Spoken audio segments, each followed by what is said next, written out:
been stimulated by wonderful previous speakers. I'm going to get a bit deeper into what those wonderful presenters have said, because I've been at the thick of it since 1979 as a young man who escaped from the machine. I usually prefer to talk the way that Kylie and others did, but I thought I'd better be more structured and read what I have written. I'm going to be a bit deep philosophical. We need definition. We heard effectively we need to develop culture of democracy. And I'm going to explain that as we go along. But before going on, I'd like to firstly thank Mehdi, who kindly invited me after seeing the wonderful seed of the sacred fig by Muhammad Rasulov, which I think is the most courageous film in any artistic production that has come out of Iran since 1979. We've been giving a lot of credit to this regime, including those who thought they've been criticizing it. By the way, even though I heard of it, I did not even know that an organization such as Iranian Australian Republican exists in Melbourne. Congratulations. I'm not a member of any organization. That's lovely. Thank you, Mehdi, for persuading me to attend this event and share some of my views on this significant topic alongside all these dignitaries. I hope my contributions will be helpful. Before going on, I would like to mention a few personal things to explain where I come from and put myself in the context. It's important, my Iranian friends, wherever you go, some of you for decades have voted for this regime. You better go and present yourself. Who are you? Before even thinking about democracy. It's very alien things to say to Australians, but I'm talking to you, and I usually don't talk like this to my fellow Australians. Firstly, I have been in exile for the last 47 years. According to the Islamic regime, my crime is that I have opposed its existence. There is no peaceful transition with the Iranian regime. Its existence. Since its inception, and have never voted to its shame elections and said yes to its brutal imposition on our birthplace, Iran. Over these 47 challenging years, I have consciously stuck to these principles. Hence, I have never compromised my stand and have never been back to my homeland. You don't go to your homeland if you believe that it is not free and it's run by oppressed people. The second is that I am from southern Iran, and my city was the first city that the army of the Iraqi dictator Saddam Hussein invaded on the most tragic day of my life, 22nd of September 1980. In that war, my city was destroyed, and most of my friends were killed, and whatever we had was lost as well. My city is largely still in the ruin. This futile war was between two dictators, Khomeini and Saddam Hussein, who nothing except the hatred towards each other and useless brutal wills to impose their ideologies on the people of Iran and Iraq. Saddam Hussein and his regime have gone, but the fanatical ideology of Khomeinism, as we all know, still rules Iran and keeps brutalizing Iranians as we speak. The Iran-Iraq war caused, as you all know, massive devastations and left a legacy of an ongoing experience of profound trauma and suffering for millions of us who were directly affected by it, including me. The last thing, please note that I do not belong to any political organization. And I really wish you all the best. We need this. We need this.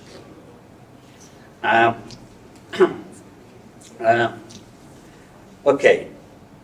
Okay, that's the way. This is a gathering. I'll read a quote, and I hope you click. People are brought together by a shared tragedy. We share a collective tragedy, regardless of who we are, and feel certain relief when we gather. I hope today that relief could be experienced by all of you within this democratic space that you want to create. This is one of the most meaningful quotes I always love to remember, mentioned by one of my favorite playwrights, Anton Chekhov, when I am in touch, when I'm in such gatherings. And this is one of them. In my research on trauma and suffering amongst Iranians, I have frequently said to non-Iranians, including Iranians themselves, that the entire population of Iran, all of you included, that is, any Iranian you meet is traumatized. We are traumatized people. I'm leading to democracy. If we don't recognize that, talking democracy just become a lovely looking hearing concept. Each according to their unique lived experiences.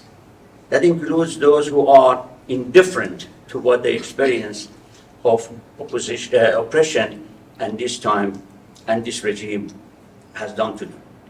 Okay, let me go to my topic for this gathering. Woman, life, freedom. A few reflections on democracy and despotism. In a democracy, I mean, our politicians, we're listening to Australians. The minds that you listen to inherited 500 years of thinking, reflecting to arrive to here. You just heard 5 people speaking English. And I'm going to go into this so we could realize what we need to really come out. It was a great civilization and love that we have for democracy to hopefully help to open it up. In a democracy, reform makes sense. In despotism, it does not. You cannot reform a despotic regime. Impossible. Iran's Islamic regime, like any other despotic regime, is unreformable. When we talk about transition, we're talking about reform it. We're talking about a world view. Democracy is a world view. It's an ideology full of differences. Women life freedom is the most significant revolutionary movement ever experienced in Iran. This movement is gradually becoming the true engine of how we Iranians will be able to get rid of these evils of oppression and despotism in our birthplace, Iran. We remember what abusers have done to us. Don't deny what abusers have done to you. Doesn't make sense. We remember what abusers have done to us. Here, the intention is the government regime in this short presentation. I would like to share some reflections about the experience of a democracy that the Iranians have never had inside Iran. Let's go into this concept that has been around since Socrates and Plato. Greek invented it 2,500 years ago. We didn't.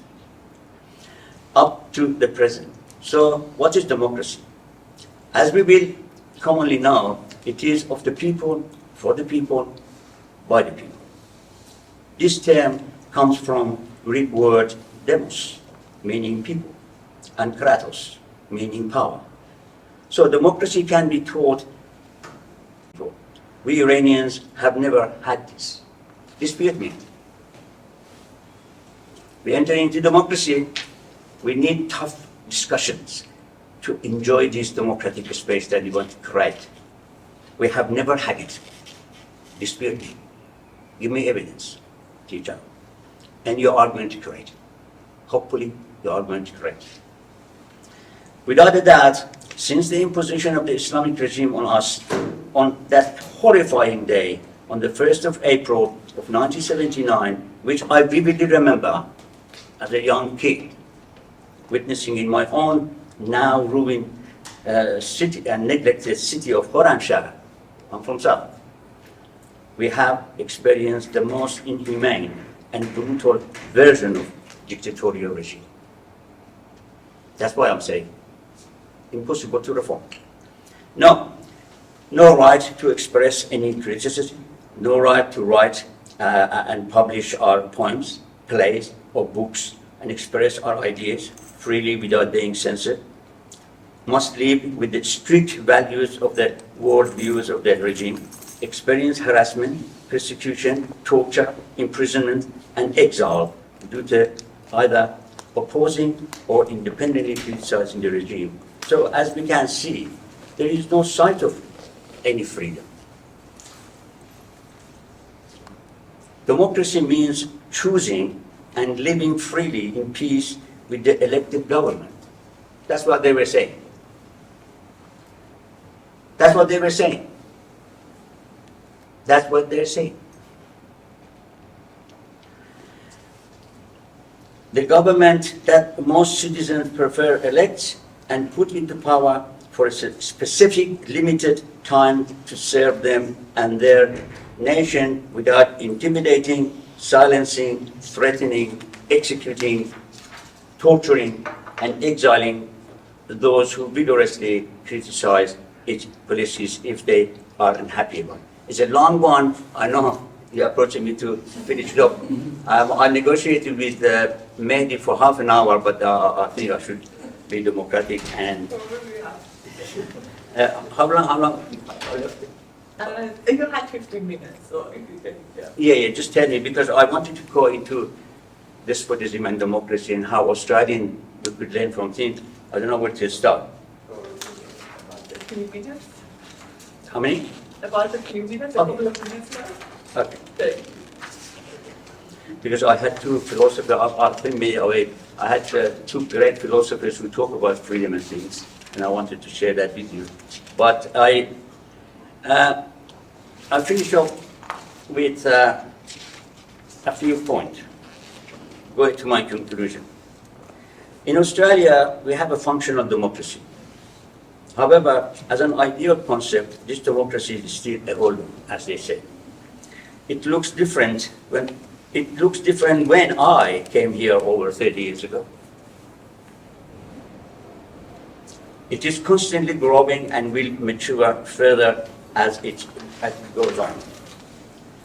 As it has been so far, it is the responsibility of all its citizens to protect and care for it so that future generations will enjoy it and the democracy that will come will better be served for everybody.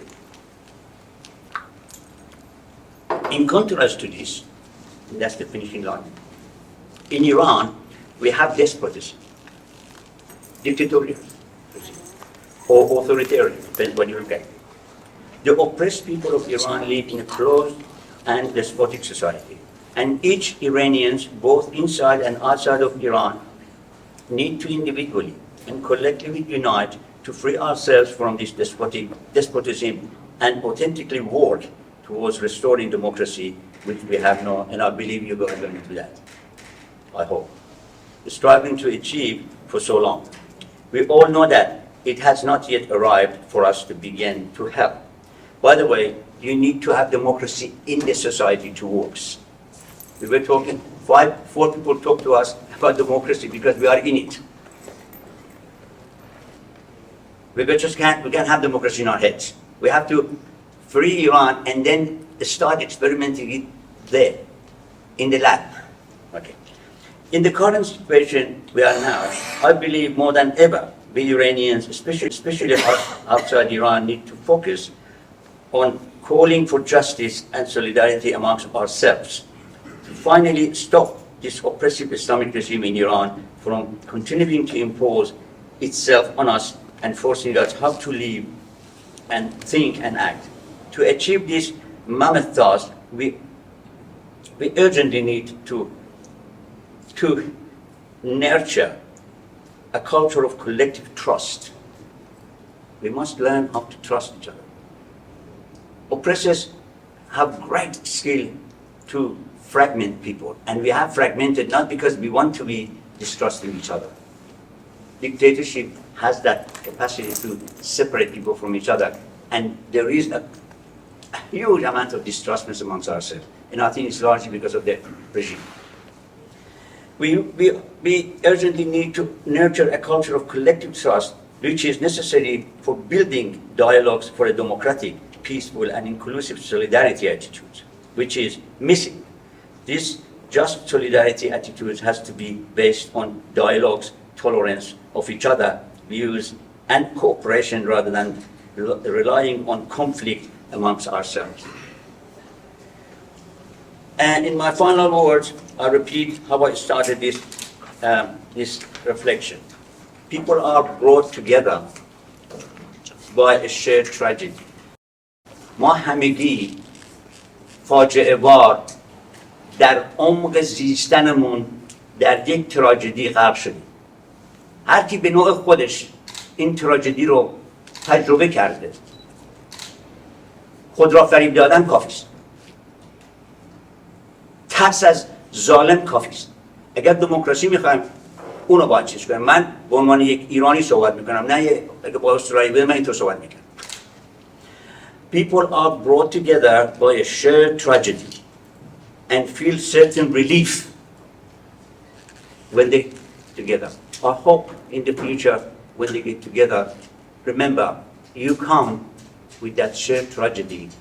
You want to leave this room feeling connected, feeling relieved. And I hope today that be good beginning.